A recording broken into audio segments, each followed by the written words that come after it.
Hi everyone, welcome back to KG Graves. Today we're in New Mount Zion Cemetery in Lyndhurst, New Jersey, USA, and we're here to visit the grave of Joey Ramone of the band The Ramones. More information coming up about Joey. I hope you enjoy the video.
Joey Ramone was born Jeffrey Ross Hyman on the 19th of May 1951 in Queens, New York City, USA, to parents Noel and Charlotte nee Mandel. He was an American singer-songwriter and the lead vocalist and founding member of the punk rock band The Ramones. It has been claimed that he was born with a parasitic twin growing out of his back, which was incompletely formed and surgically removed. He had a younger brother named Mitchell Lee Mikey, who is also a singer-songwriter. The family resided in Forest Hills, Queens, where Joey and his future Ramone bandmates attended Forest Hills High School. Though generally a happy person, he described himself as a misfit and a loner as a child. He was diagnosed at 18 with obsessive-compulsive disorder. His striking physique has been attributed to Marfan syndrome, MFS, which is a multi-systemic genetic disorder that affects the connective tissue, and his health was often frail. Joey began playing the drums when he was 13 years old. He was a fan of the Beatles, The Who, and David Bowie, among others. The Who in particular inspired him when he saw them perform at the age of 16. In 1972, Joey joined the glam punk band Sniper. Sniper played at the Mercer Arts Center, Max's Kansas City and the Coventry, alongside New York Dolls and Suicide. He played with Sniper under the name Jeff Starship. Joey continued playing with Sniper until 1974, when he was replaced by Alan Turner. In 1974, Joey co-founded the punk rock band The Ramones with friends John Cummings and Douglas Colvin. Colvin was already using the pseudonym D.D. Ramone, and the others also adopted stage names using Ramone as their surname. Cummings became Johnny Ramone, and Jeff Hyman became Joey Ramone. The name Ramone stems from Paul McCartney. He briefly used the stage name Paul Ramone during 1960-61, when the Beatles, still an unknown five-piece band called the Silver Beatles, did a tour of Scotland and all took up pseudonyms. Joey initially was the group's drummer, while D.D. Ramone was the original vocalist. However, when D.D.'s vocal cords proved unable to sustain the demands of constant live performances, Ramone's manager, Thomas Erdeley, suggested Joey switch to vocals. After a series of unsuccessful auditions in search of a new drummer, Erdeley took over on drums, assuming the name Tommy Ramone. The Ramones were a major influence on the punk rock movement in the United States, though they achieved only minor commercial success. Their only record with enough US sales to be certified gold in his lifetime was the compilation album Ramones Mania. Recognition of the band's importance built over the years, and they are now represented in many assessments of all-time great rock music, such as the Rolling Stone lists of the 50 greatest artists of all time and 25 greatest live albums of all time. The Ramones were voted the second greatest rock and roll band ever in Spin, behind the Beatles. In 1996, after a tour with the Lollapalooza Music Festival, the band played its final show and then disbanded.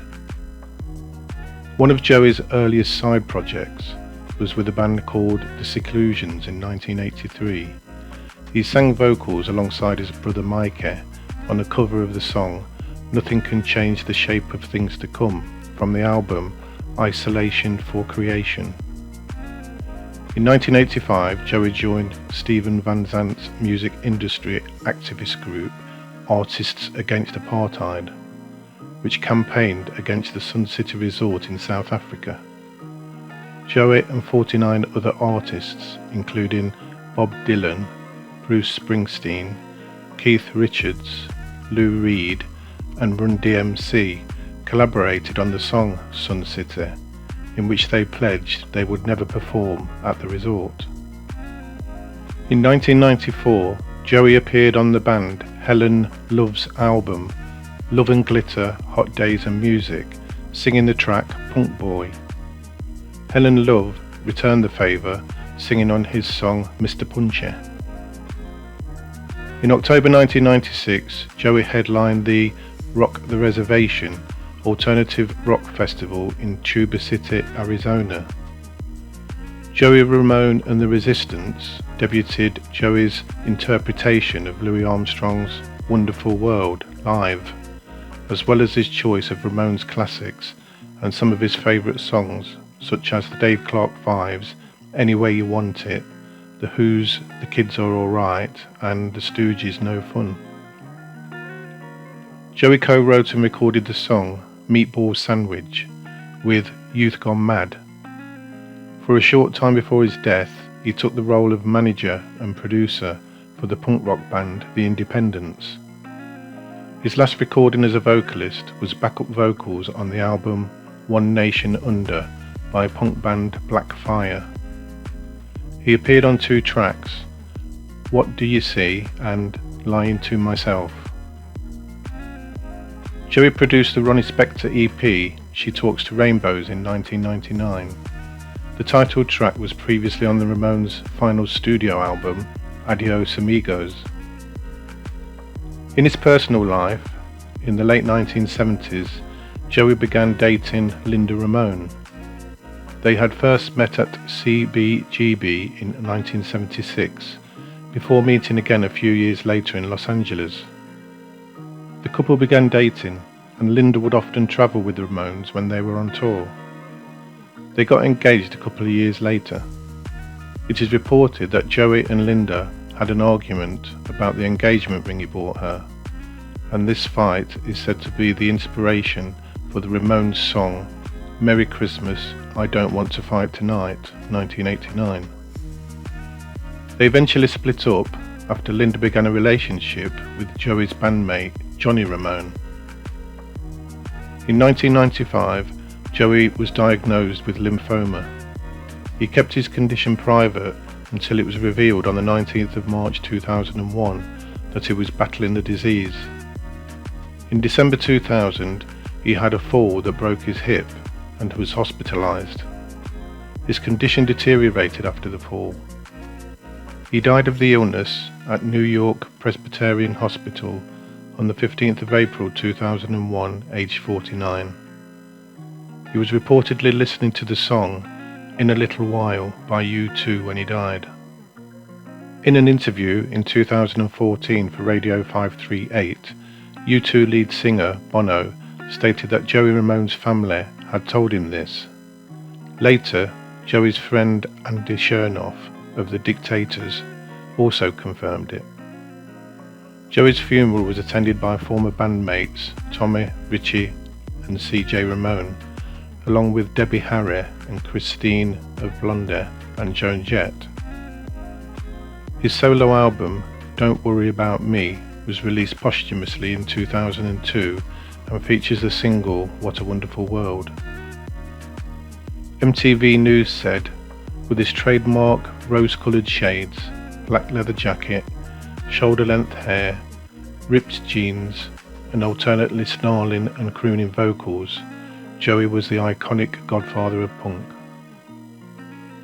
In 2022, Brookfield Asset Management acquired a majority stake in the music publishing rights of the Ramones for around $10 million. On the 30th of November 2003, a block of East 2nd Street in New York City was officially renamed Joey Ramone Place. It is the block where Joey once lived with bandmate Dee Dee Ramone and is near the former site of the music club CBGB, where the Ramones began their career.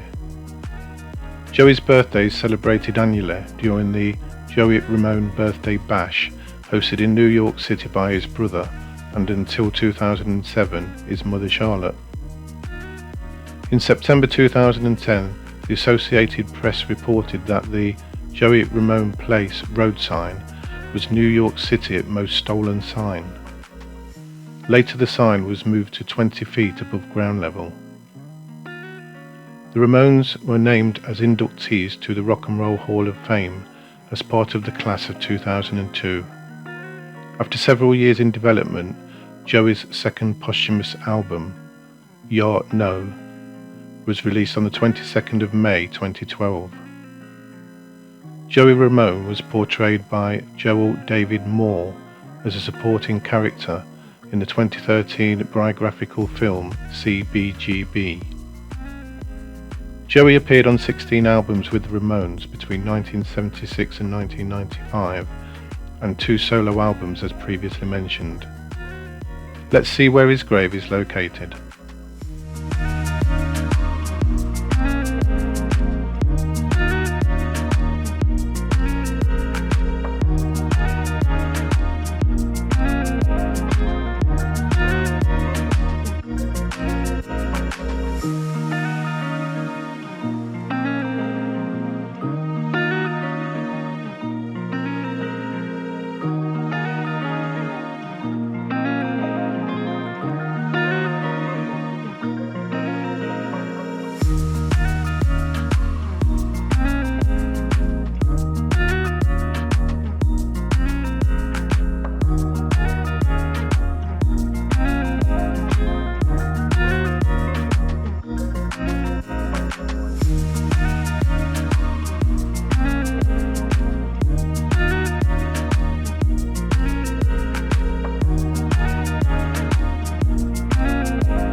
So there you have it, the grave of Joey Ramone of the Ramones. As usual, if you like the video, give it a thumbs up, subscribe to the channel and hit the notification bell. Thank you to all of you who have already subscribed. Hope you enjoy the video. See you on the next one.